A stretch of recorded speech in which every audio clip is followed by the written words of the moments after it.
welcome to Hidden in the Universal Vault. I'm Ryan, your host.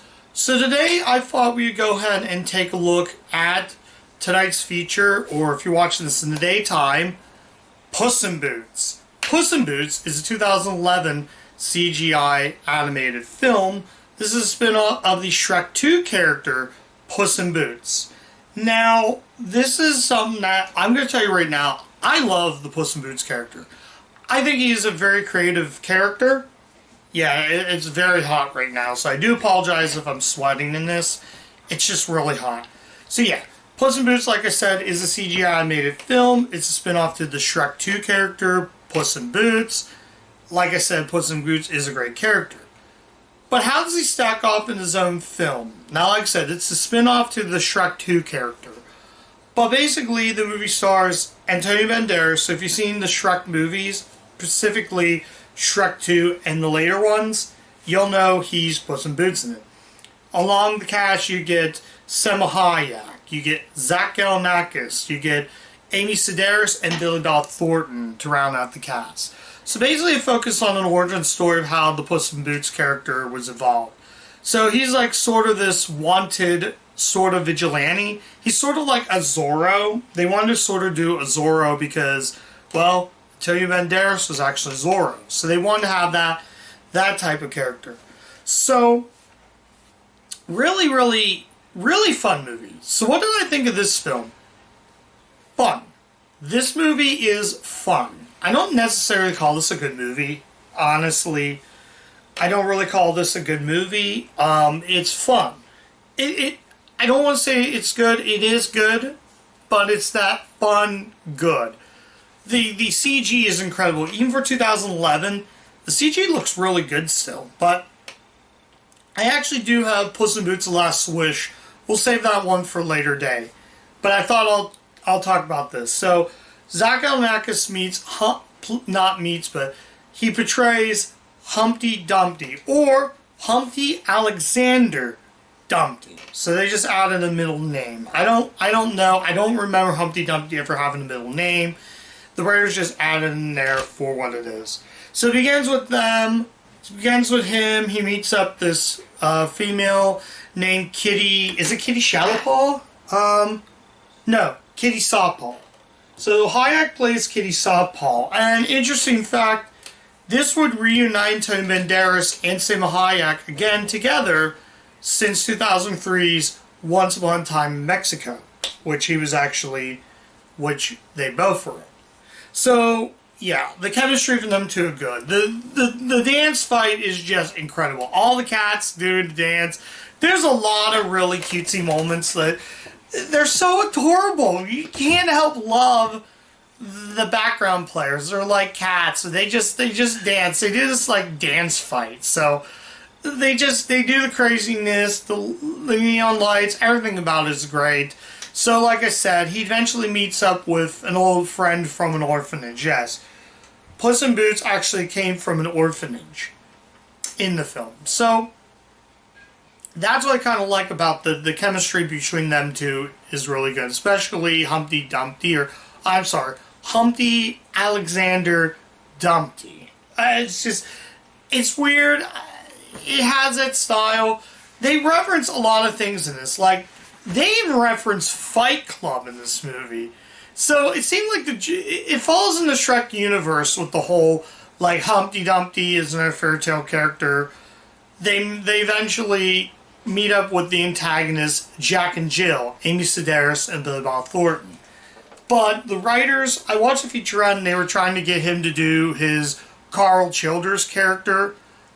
That's kind of true, but at first, like with Humpty Dumpty, I didn't even recognize Zach Galifianakis until I watched the featurettes and realized, oh yeah. Same thing, I recognized Billy Bob Thornton that easy in the film, but then again, he had an unrecognizable voice as a frog in Cat Dog. So then again, that's weird. So Thornton's no stranger to voicing characters. He voiced a frog in Cat Dog. So yeah, your mileage may vary, but it's a really fun movie, and they focus on these magic beans that all three of them go up to the Jack and the Beanstalk. So they get the beans from the vines. They head down there. They realize the giant is hidden. Though they do mention Mother Goose, but I'll get to that eventually. So, yeah, and he basically gets these magic beans. So they get this goose this it's not really goose, it's more like a chick that lays these golden eggs. So yeah, and basically you think Humpty is you think Humpty. At first I thought Humpty's going to be the main antagonist. So he gets locked up and Puss meets, well, Jack as an elderly old man as a prisoner. He has this beard.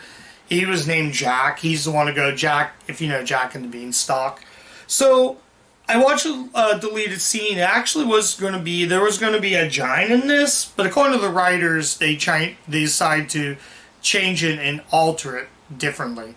So, yeah, it's a fun movie. And originally they were supposed to get the giant, but they decided they changed Mother Goose into the giant. Though they made Mother Goose out to be more like Godzilla when he raids the whole town. Like, although it did remind me a little bit of the Minions vibe. When the whole town folks see the giant goose, when the goose goes, honk, they all start running. So it reminds me of when Minion, Kevin, Giant Kevin in the Minion movies goes, hello, and they all start running. Kind of reminded me of this. This did it first before that, so I don't know. I don't know if they were copying it, but I just found it very, very interesting. So they poke fun at monster movies, these giant, like, kaiju Japanese monster movies with the goose. So he basically saves. There was a good message. If you know the fairy tale about Humpty Dumpty, I don't want to kind of spoil this, but basically it's kind of a sad, tragic, heartwarming of what happens to Humpty. You're gonna have to watch it and find out for yourself because I don't want to kind of give it away, but it's a pretty good climax. It's very sad what happened, but it turns out it's like that. Basically, I'm just going to tell you right now, you're going to hate me for giving away this, but he's trying to save Humpty, but if he doesn't save Humpty and the chick dies, that goose is going to attack the city. So he basically, this is going in sort of spoiler, it's not really spoiler, it's, yeah, about that. So, Puss lets go Humpty, he drops, he comes back later to check Humpty. In the Humpty Dumpty store, he just cracked his egg. Well, in this, he turns into a golden egg, and we all know you were good inside. And Mother Goose just takes Humpty as a golden egg, and they fly off. So I didn't really want to give away the ending, but I kind of wanted to bring that up. So if I give away the ending, I do apologize. But yeah, I think that's about it. What I'm going to say about Puss in Boots. Is there only really negative? I will kind of say the orphanage was kind of pointless. I mean, it was needed, but it was kind of pointless. Oh, they do mention Little Boy Blue. He's like the bully. So, the scene with the guards, they do mention about Shrek 2 with the eyes, like the cute little eyes where he's like this, and the guard is all fascinated. So basically he uses the eyes as sort of hypnotism. He hypnotizes the guard, and yeah, that was kind of funny. So, I will think the orphanage was kind of pointless. There were times that dragged a little bit. I will say if they removed the orphanage and actually had a giant, that deleted scene I watched on there was actually better than the final product. I think the writers made a dumb mistake. They should incorporate that in the film, but they just said for time consistency, we couldn't do that. So we just made it. It originally was going to be giant, but they changed it to, well, the Mother Goose, or the Goose, because it's weird enough because if you watch something like Pagemaster, there's a scene with Mother Goose where where Mother Goose is like flying on this big goose and it's actually a person. Same thing with Humpty.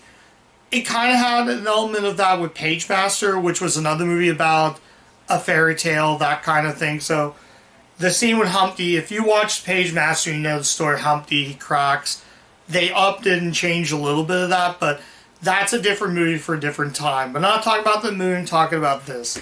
But in the meantime, let's actually take a look at the special features.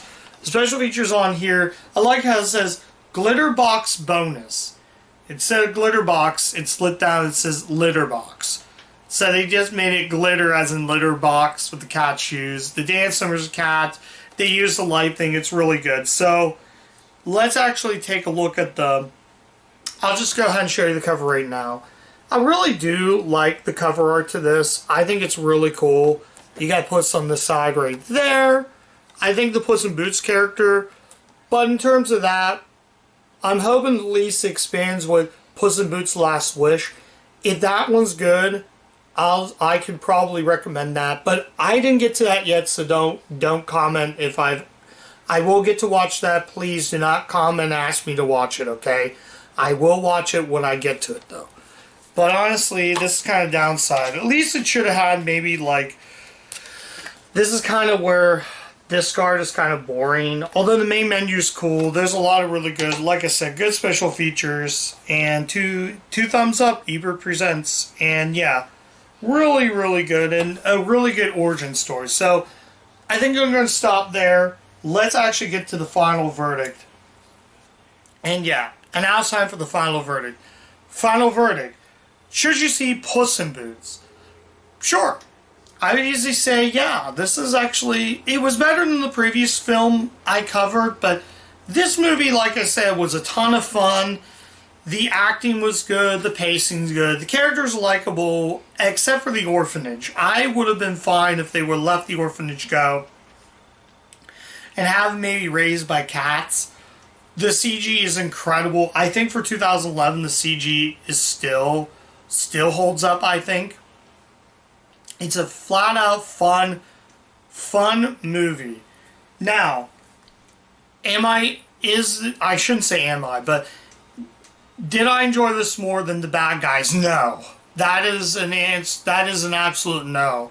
Bad Guys was just a better movie. Out of all the DreamWorks films, Bad Guys is still the best so far, unless I see something different. But for a DreamWorks film, this comes dead second, maybe dead third. I will easily say, out of all the films, I will say this is right up there. This comes in third place next to Sinbad Legend of the Seven Seas, or any of those films. So, if you like the Shrek character, if you want to see, basically, if you enjoyed Shrek 2 like I have, and you want to see where this character goes, or if you watch Shrek 2, 3, and 4 so many times, and you want to see where it expands with this character, I'd easily say it's an automatic yes. But is it as good as Shrek 2 or any of the previous Shrek films? No. No. Shrek 2 will always have a special spot in my heart. I don't know if I'm going to cover that on the channel. I've seen it so many times. But Puss in Boots is definitely a solid flick. Like I said, I will get to Puss in Boots and Last Wish. Trust me, I will get to that very soon. So, I'm going to bid you a good night, everyone. But if you do want to watch more of that stuff, I have plenty more reviews. I have plenty more DreamWorks reviews on my channel.